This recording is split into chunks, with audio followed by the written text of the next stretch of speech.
Good morning, students. Now coming to the new chapter, respiration. This is the most important chapter in need purpose. Respiration. Students, all living organisms,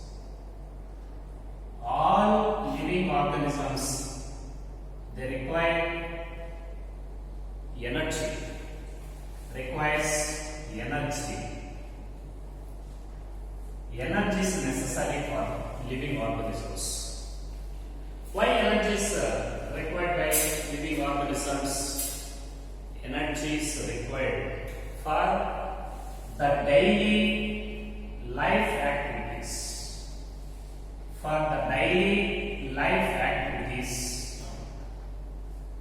All living and life activities, they require some amount of energy. So, all living organisms, they require some energy to perform their daily life activities. Daily life activities means absorption and nutrition.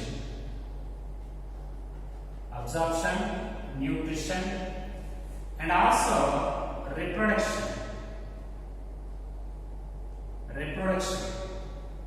and also all physiological activities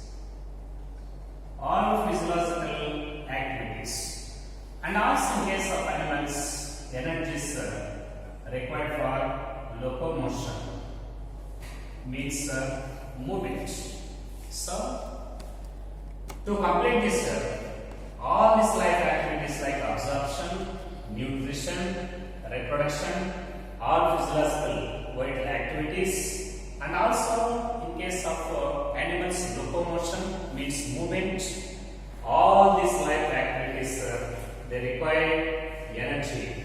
So living organisms they require energy to perform all these life activities.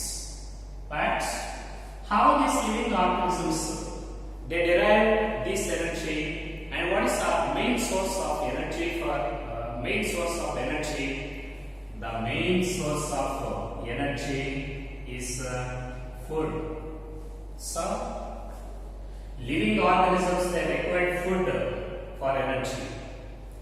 These food materials they undergo oxidation. And they produce a type of energy, adenosine triphosphate. So, food materials undergo oxidation and they release some amount of energy that is in the form of adenosine triphosphate. Food is the main source for energy. So that food is also considered as fuel for living organisms. Because this is the main source of energy. Therefore, food is considered as the fuel for living organism. Food is the fuel for living organisms. Anyhow, energy is derived from food materials. But how these food materials are available to these living organisms? And all living organisms can maintain the preparation of their own food materials. But only some organisms can prepare their own food materials. Yes, some organisms they can prepare their own food materials. The organisms which are able to maintain the preparation of their own food materials, they are considered as autotrophs. Similarly, the organisms which have the ability to prepare their own food materials, which have the ability to produce their own food materials, and which are dependent on other organisms for their food materials, they are called heterotrophs. So, depending upon the ability to synthesize their own food materials, organisms are divided into two categories, autotrophs and heterotrophs. means they can prepare their own food materials, and the heterotrophs, they are not able to maintain their preparation of their own food materials and are completely or incompletely dependent on the autotrophs. The organisms which are dependent on another organisms for their own food materials, such organisms are called heterotrophs. So, all animals are heterotrophs. All green plants are autotrophs. So, these autotrophs mainly green plants. All green plants, their examples for autotrophs, and blue-green algae. Blue-green algae. These blue-green algae, they are a type of prokaryotes. Blue-green algae, a type of prokaryotes. So, autotrophs like green plants and blue-green algae, they can prepare their own food materials. So that these are considered as autotrophic organisms. Anyhow, these autotrophs, they maintain the preparation of their own food materials by the process of photosynthesis. Actually, these organisms are photosynthetic organisms. Photosynthetic organisms means which organisms can able to maintain the absorption of light energy from atmosphere and absorption of CO2 from atmosphere. In the presence of chloroplasts, they can maintain the synthesis of food materials by using atmospheric sunlight and carbon dioxide. Such a process is called photosynthesis. And the organisms which can synthesize food materials by photosynthesis, they are called photosynthetic organisms. Example, green plants and blue-green algae. And they prepare their own food materials. Then these food materials, they are utilized for their immediate energy requirements. So, these plants, they prepare the food materials by the process of photosynthesis and are able to maintain the assimilation of food materials, and they are considered as autotrophs. Similarly, students, plants, green plants, they maintain photosynthesis, but all plants, they maintain photosynthesis? No. Some plants, some parts of the plants, only green parts of plant, green parts of the plant maintain photosynthesis. What are green parts of the plant? For example, the main organ for photosynthesis, this is leaf. In addition to this leaf, other green parts are also making photosynthesis. Other green parts means one is young stems, okay, and young fruits, and also sepals. They are a type of green parts of the plant body. All these green parts, they maintain the synthesis of food materials by the process of photosynthesis. The main organ for photosynthesis in plants, this is leaf. Leaf is the main photosynthetic site of the plants. Leaf is the main photosynthetic site in plant body. In addition to this leaf, young stems, okay, and young fruits, and sepals, and young branches, and all these also green parts of the plant body. So that all these green parts of the plant body can maintain photosynthesis and are able to maintain the assimilation of food materials, that is the site of the photosynthetic ratios. Similarly, non-green parts. There are some non-green parts in the plant body, especially root systems and other parts of the plant body. These non-green parts of the plant body, they do not maintain photosynthesis. parts of the plant body. But they require some amount of food material. Food is required, but there is no the assimilation of food materials. In this situation, these non-green parts they absorb the food materials. Non-green parts they absorb food materials from green parts of the plant body.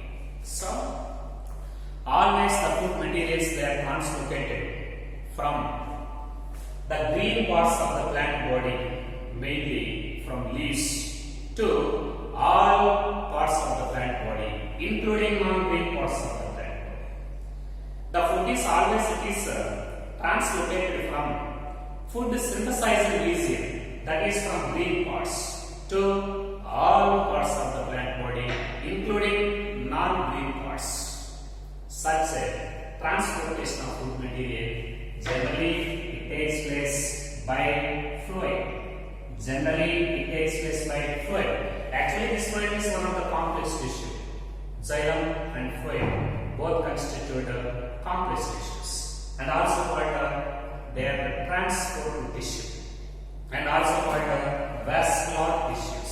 Xylem is responsible for cell water conduction, and food is translocated to the fluid. Anyhow, green parts of the plant body they transport food materials to the non-green parts of the plant body. Students, now coming to another point. Okay, actually animals. These animals are heterotrophs.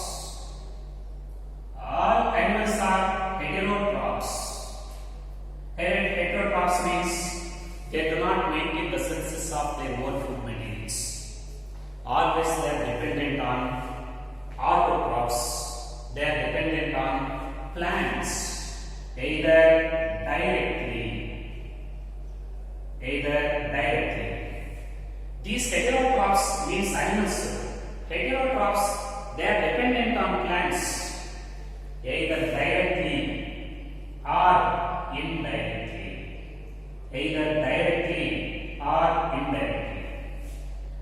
If these heterotrophs are directly dependent on plants for their food materials, now they are called they are the herbivorous animals.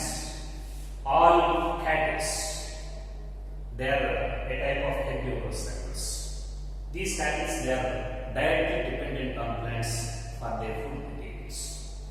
The organisms which are directly dependent on plants for their food materials, they are called herbivorous animals. They depend directly on plants for their food materials. But there are some organisms, means there are some animals. They do not directly dependent on plants for their food materials, but they are indirectly dependent on their food materials. They are indirectly dependent on the organisms. They are indirectly dependent on the plants for their food materials. How they are indirectly dependent on the plants for food materials? For example, these herbivorous animals are directly dependent on plants for their food. They are called herbivorous animals. Some animals they are dependent on herbivorous animals for their food materials indirectly. So, the animals which are indirectly dependent on plants and are directly dependent on herbivorous animals for their food, they are called carnivorous animals. They are called carnivorous animals. Anyhow, herbivorous animals and carnivorous animals, they are a type of heterotrophs because they do not maintain photosynthesis. They have not the ability to synthesize their own food materials because they have no chlorophyll. Because of this reason, they do not maintain photosynthesis. So that these animals are either directly or indirectly dependent on plants for their food materials. If they are directly dependent on plants for their food materials, they are called herbivorous animals. If they are indirectly dependent on plants for their food materials, they are called carnivorous animals. Anyhow, all the crops they can prepare their own food materials by photosynthesis. But heterotrophs means animals. They do not make the photosynthesis either directly or indirectly. They are dependent on plants for their food materials, like herbivorous animals and carnivorous animals. Students, now coming to another point. There are some organisms. They do not depend on plants for their food materials. At the same time, they do not dependent on for animals. They do not dependent on animals for their food materials. But these organisms, they are dependent on dead and decaying organic matter. Such organisms are called saprophytes. Such organisms are called saprophytes. So, saprophytes means they are also type of heterotrophs, chemoheterotrophs. These saprophytes, they are dependent on dead and decaying organic substances. Dead and decaying organic substances. They are dependent on dead and decaying organic substances. They are found on dead and decaying organic substances and they absorb nutrients. Such organisms are called saprophytes. Best examples for these saprophytes, different kinds of bacterial cells and most of the fungal members. For example, most of the fungi and some bacteria, For example, bacterial cells like bacillus, they are a type of saprophytic organisms. They are dependent on dead and decaying organic substances and can absorb the nutrients from these dead organic materials. Most of the fungi and bacteria, especially bacillus type of bacteria. Okay, now coming to another point. Now this chapter respiration, it explains cellular respiration. Cellular respiration. This chapter explains cellular respiration. Okay, cellular respiration, where food materials are oxidized. Where the food materials are oxidized, leading to the formation of adenosine triphosphate in the form of energy. So, this chapter explains cellular respiration, in which the food materials are completely oxidized, leading to the formation of energy, that is in the form of adenosine triphosphate energy. Adenosine triphosphate energy. So, actually, the respiration is defined as the oxidation of food materials and consequent evolution of energy in the form of ATP in the presence of oxygen. That is called respiration. So, respiration is defined as oxidation of food materials, consequent evolution of energy, that is in the form of ATP. The process of oxidation of food materials and consequent evolution of energy, that is in the form of adenosine triphosphate. This is called respiration. Actually, respiration, it is a oxidative process. Respiration is a oxidative process. Why?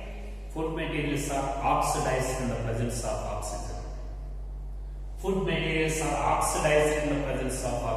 So that respiration is an oxidative process. Similarly, respiration is also called a destructive process. This is also called destructive process. Why respiration is called destructive process? Because food materials are oxidized into the simple substances. The biomolecules means the macromolecules of various food materials, they are oxidized into the simple substances. So that this is called a destructive process. At the same time, respiration is also called a exergonic process. Exergonic process. Okay? Why this is called the exergonic process? Because it yields some amount of energy. The reaction which in which energy is involved, the reaction which is dependent on external energy, that is called the endergonic process, that is photosynthesis. The process which is dependent on external energy, that is endergonic process, that is photosynthesis. But in this respiration process, energy is released. Energy is released from this process. It is one of the processes that produce some amount of energy releasing process. So that respiration is called exergonic process. Endergonic process, photosynthesis. Exergonic process, respiration. It yields some amount of energy in the form of ATP by oxidation of food materials. So that respiration is called exergonic process. This is the exergonic process. At the same time, this respiration is also called catabolic process. This is also called catabolic process. Photosynthesis is an anabolic process, but respiration is a catabolic process. Why respiration is called catabolic process? Why? Because during this respiration process, the large giant molecules of food materials are oxidized into the simple substances like water and seawater. So, the process in which the giant macromolecules of food materials are oxidized into simple substances like water and seawater. Such a process is called a catabolic process. Okay, this is a catabolic process. Now coming to the difference between photosynthesis and respiration with respect to these words. Difference between photosynthesis and respiration with respect to these words. Photosynthesis is a reductive process, but respiration is an oxidative process. Reductive, oxidative. Photosynthesis is a constructive process, but respiration is a destructive process. Constructive, destructive. Photosynthesis is a endergonic process, but respiration is a exergonic process. Endergonic, exergonic. Photosynthesis is a anabolic process, but respiration is a catabolic process. Anabolic, catabolic. So, respiration is oxidative, destructive, exergonic, catabolic process. Now coming to other points, the substance which is respired in this respiration process, the substance which undergo oxidation in respiration, such substances are called respiratory substrates.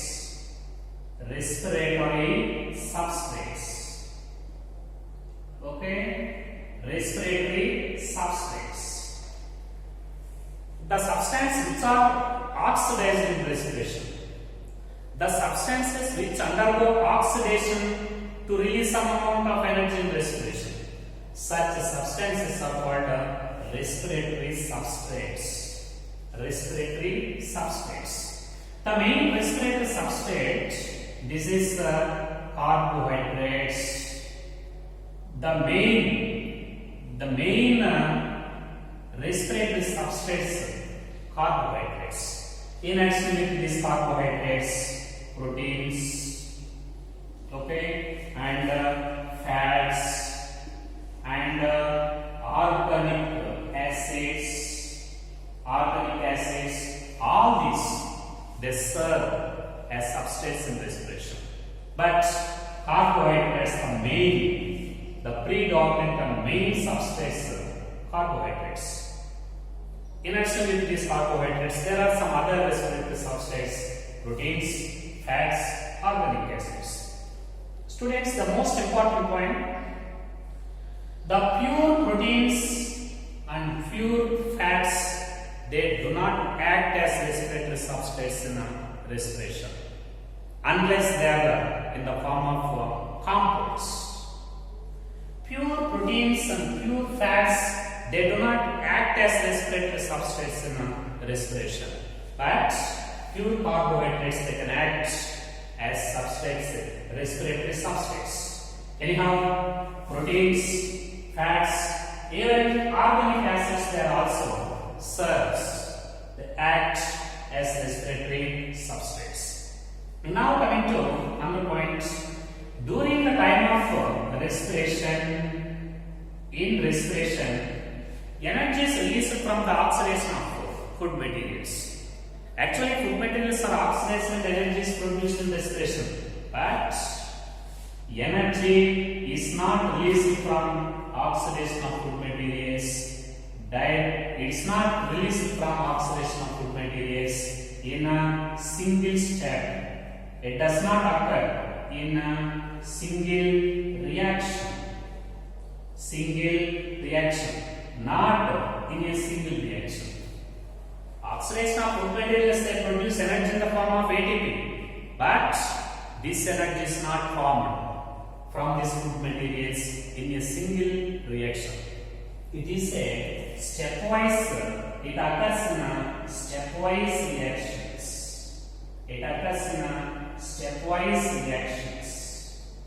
Stepwise reactions. It is a metabolic pathway including number of chemical reactions in which each and every reaction is catalyzed by a specific enzymes. It is not a single step reaction. It is a metabolic pathway. It occurs in stepwise reactions. At the same time, after the completion of respiration, means oxidation of food materials, this energy from this oxidation of food materials, it's not directly utilized. It's not directly used. It's not directly used unless it is preserved in the form of adenosine diphosphate.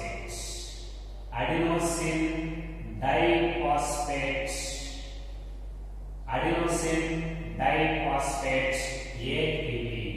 So, energy is not released in single reaction.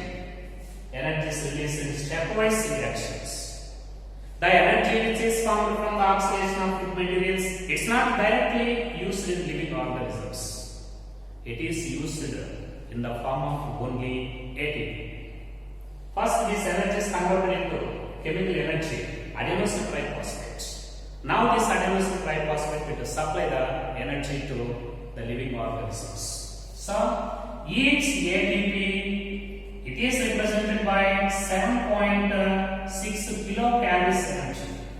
This is the quantity of energy present in each and every ATP. 7.6 kilocalories energy is available in each and every ATP. Now, this ATP, it undergoes hydrolysis.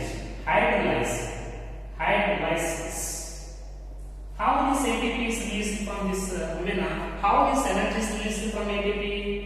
ATP releases its energy by the process of hydrolysis.